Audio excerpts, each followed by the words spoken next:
Take the money and leave, please. The Swedish government is offering to pay immigrants $34,000 if they go back to their home country. Since 2013, Sweden's firearm homicide rate has essentially tripled, and in 2022, over 60 people were killed by guns. On the corner of high-rise flats, police hang their cameras, keeping watch over an area they say is a hotspot for gangsters. And there's no part of me that wants to move back to Sweden. A summer house? Yes, please. But living there full-time?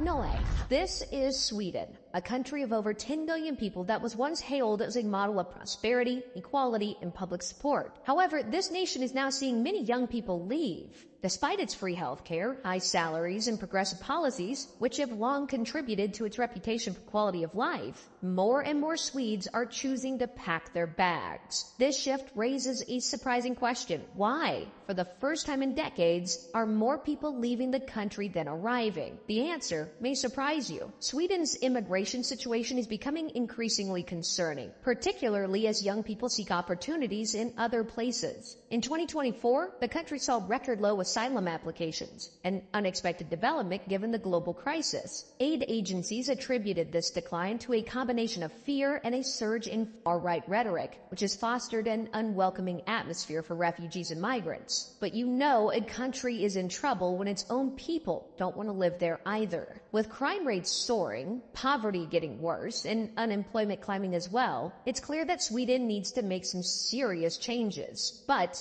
is it too late? Today on Across the Globe, we'll be looking at why no one wants to live in Sweden.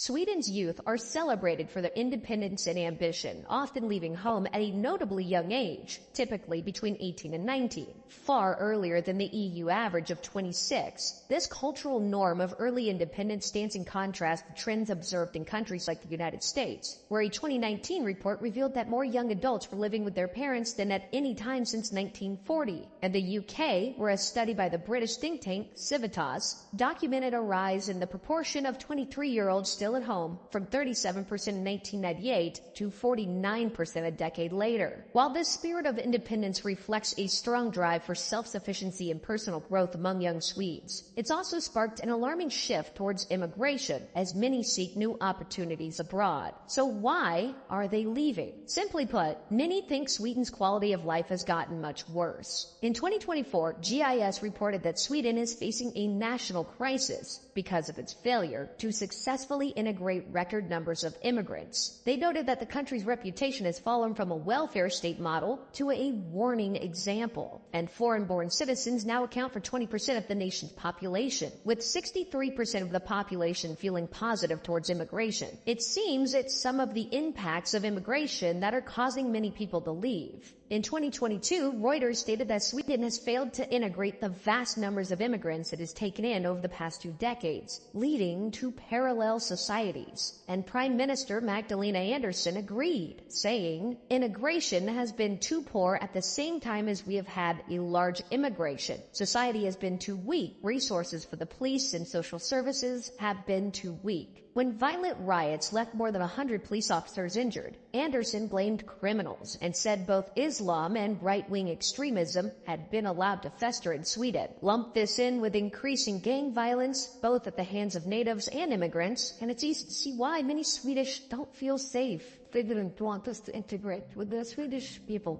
They put us in the corner there.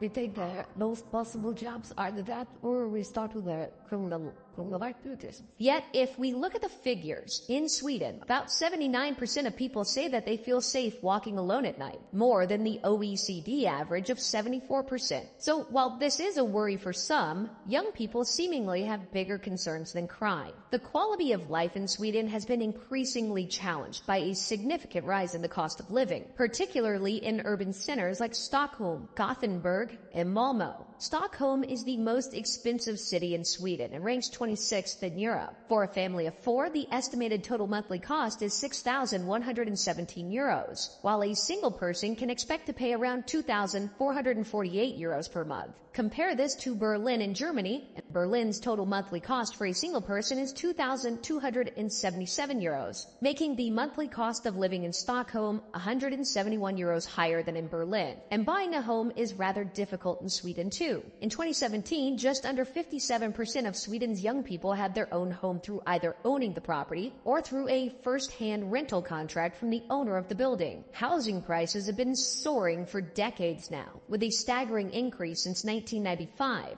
where house prices have more than tripled relative to consumer prices. During Sweden's recent housing boom from 2012 to 2021, property values surged by nearly 90%, which, when adjusted for inflation, translates to a 70.8% increase. This has made it a lot more difficult for young Swedes to afford rent or achieve home ownership, compelling many to consider relocating abroad in search of more affordable living conditions. Even without the surge in housing prices, many Swedes find it increasingly challenging to afford a home due to the overall rise in the cost of living. Even with a good salary, finding an apartment that is both affordable and available can feel like winning the lottery. Although salaries are still relatively high, rising inflation and soaring prices have greatly weakened purchasing power. Notably, Sweden does not have a statutory minimum wage, relying instead on collective bargaining agreements that can leave some workers without fair pay. Everyday expenses have surged dramatically. A simple grocery run now costs 30 to 40% more than it did just a few years ago. In 2023, the majority of basic living costs, from food and petrol to public transport and even entertainment subscriptions like Netflix and gym memberships, saw considerable increases. By 2024, Sweden was ranked as the 14th most expensive country to live in Europe, highlighting the pressure on residents, particularly young people, who aspire to attain financial independence and secure stable housing amidst these rising costs. Without the opportunity for stable housing, it's easy to see why younger people are feeling pushed out. In cities like Stockholm, the dream of obtaining a stable home seems far away, as the waiting lists for rental apartments can extend up to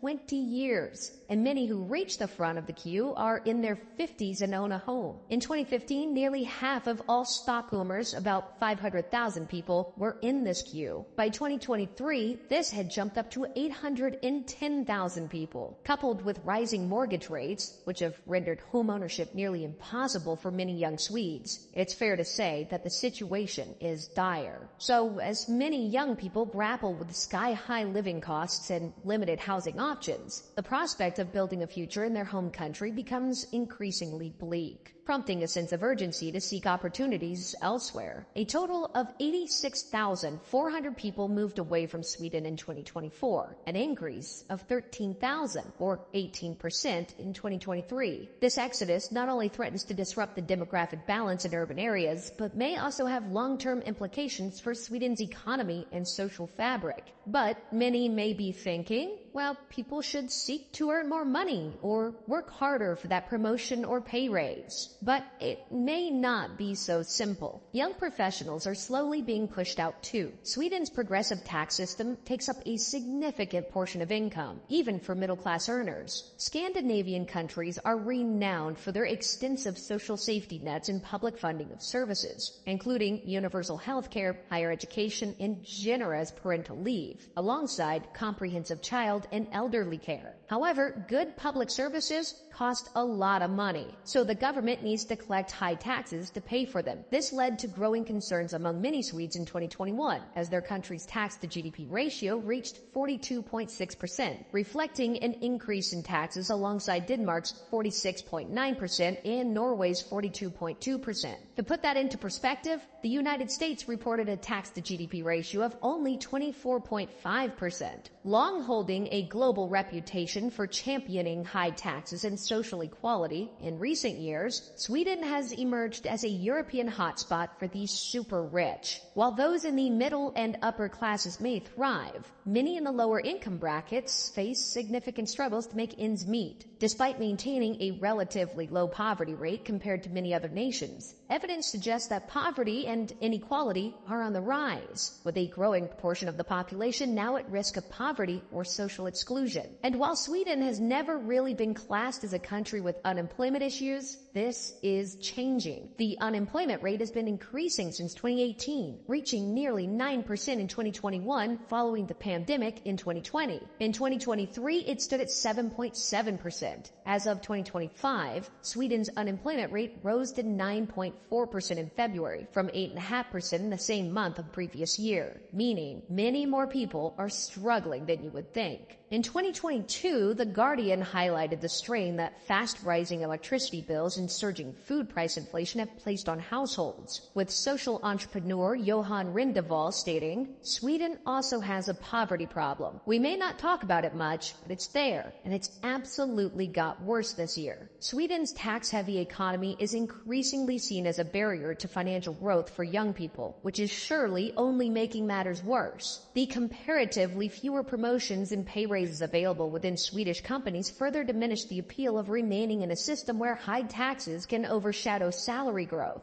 As a result, a significant number of young professionals are seeking better prospects abroad, raising concerns about the country's talent drain. And as we mentioned, the government's recent decision to offer financial incentives for immigrants to leave, amidst the backdrop of a shrinking population, has sparked criticism and confusion. With many questioning the rationale behind such policies, there is a growing sentiment that Sweden must reassess its economic framework to maintain its youth and bolster future growth. But will they do so, or is it too late? Well, more and more people are leaving each year, and this cannot be denied. Immigration fell by 15% year-on-year during the early part of 2024 due to a crackdown, and during this period, more people left the country than entered it. This raises the question, where are they going? In 2022, almost 700,000 Swedes lived abroad, up from 660,000 in 2015, a rise of 6%. Between January and June 2024, according to Statistics Sweden, 1,118 foreign-born people moved from Sweden to Germany. According to the local Europe, many of these people were seeking higher salaries, more flexible permits, and a stronger currency. The UK also has a large number of Swedish immigrants. But the salaries in the UK are often twice of what you get in Sweden. By 2021, there were approximately 45,000 Swedish nationals residing in the United Kingdom, an increase from the 25,000 Swedish nationals residing in the country in 2008. Much like Germany, the UK offers a lower tax burden compared to Sweden, making it an attractive destination for young professionals seeking to advance their careers. The UK's tax system, which typically imposes lower income tax rates than Sweden's, allows individuals to retain more of their earnings. Additionally, the UK has experienced a growing job market, particularly in sectors such as technology, finance, and creative industries, which appeal to many young professionals. By moving to such countries, Swedes undoubtedly have more passive income. In conclusion, it's evident that it's the younger generation in Sweden who are facing the most significant challenges. Of course, amid the growing concerns of crime and social unrest, everyone is affected. But when it comes to feeling financially comfortable, the younger generations are on shaky grounds. The youth urgently need to feel valued through enhanced career opportunities and the possibility of home ownership. If Sweden continues to lose its young talent to immigration in search of better prospects, the long-term consequences could be dire. A diminished workforce and a brain drain could stifle innovation, economic growth, and the energy that young people bring to a society. Therefore, investing in the future of Sweden's youth is not only essential for their well-being, but it's also critical for the nation's sustainable development and prosperity. The choices made today will shape the future landscape of the country, and it's imperative that Sweden prioritizes the needs and aspirations of its younger generations.